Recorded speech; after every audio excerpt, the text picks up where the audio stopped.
Amis internautes de BLTV, bonjour et bienvenue sur Une Minute dans le Monde. Au Mali, le 26 mars, c'est la date de la chute de la dictature militaire du général Moussa Traoré en 1991. 33 ans plus tard, ironie de l'histoire, ce jour marque officiellement la fin de la période de transition qui s'est ouverte avec le coup d'État militaire d'août 2020. Mais en dépit des engagements pris par les actuelles autorités maliennes de transition, dans les faits, ces dernières sont toujours bien en place et semble déterminé à rester au pouvoir. La durée de la transition avait fait l'objet de difficiles négociations avec la communauté économique des États de l'Afrique de l'Ouest, CEDEAO, mais depuis lors, le Mali a quitté l'organisation régionale et la tenue d'élections n'a fait l'objet d'aucune déclaration concrète récente de la part de Bamako. Et à vrai dire, plus personne ne s'y attend vraiment, du moins dans un court terme. Les opposants qui souhaitent un retour à l'ordre constitutionnel démocratique perçoivent cette situation comme une prise d'otage du pays par les colonels au pouvoir depuis maintenant près de 4 ans. Les soutiens des autorités de transition plaident quant à eux pour le maintien du régime en place.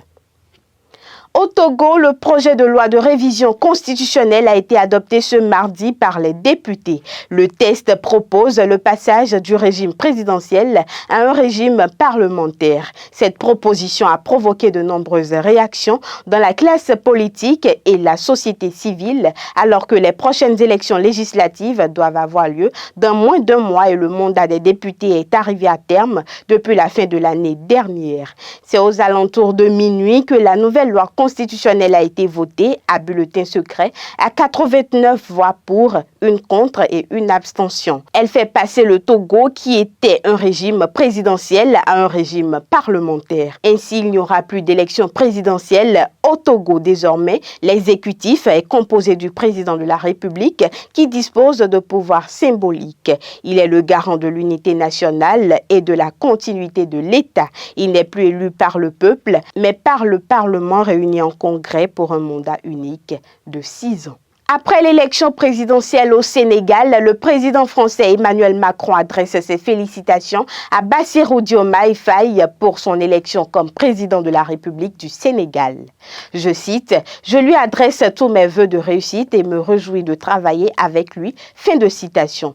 Tels ont été les mots du président français Emmanuel Macron après la reconnaissance par les différents candidats, dont le candidat de la mouvance présidentielle Amadou Ba et le président sortant Macky Sall de la victoire dès le premier tour du candidat du PASTEF dissous, Bassirou Diomaye Faye.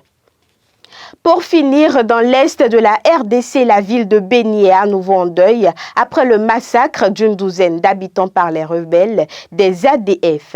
L'attaque a eu lieu dans la nuit de dimanche et a été revendiquée par le groupe État islamique dans un quartier de la périphérie de Béni qui totalise cette année 10 ans sous les actions de ce groupe armé d'origine ougandaise. D'après les autorités, les assaillants avaient Ahmad Mahmoud Hassan à leur tête, un Tanzanien d'origine arabe d'Oman, présenté comme numéro 3 du groupe ADF. Avec ses hommes, il a profité d'un vide sécuritaire et du désordre créé par des milices locales, selon le porte-parole de l'armée, le capitaine Anthony Mwaluichei. Les armées congolaises et ougandaises mènent une opération conjointe visant les ADF depuis près de 3 ans, sans pour autant parvenir à enrayer la menace. Suite à cette insécurité, les populations de la périphérie de Béni se rendent vers le centre-ville.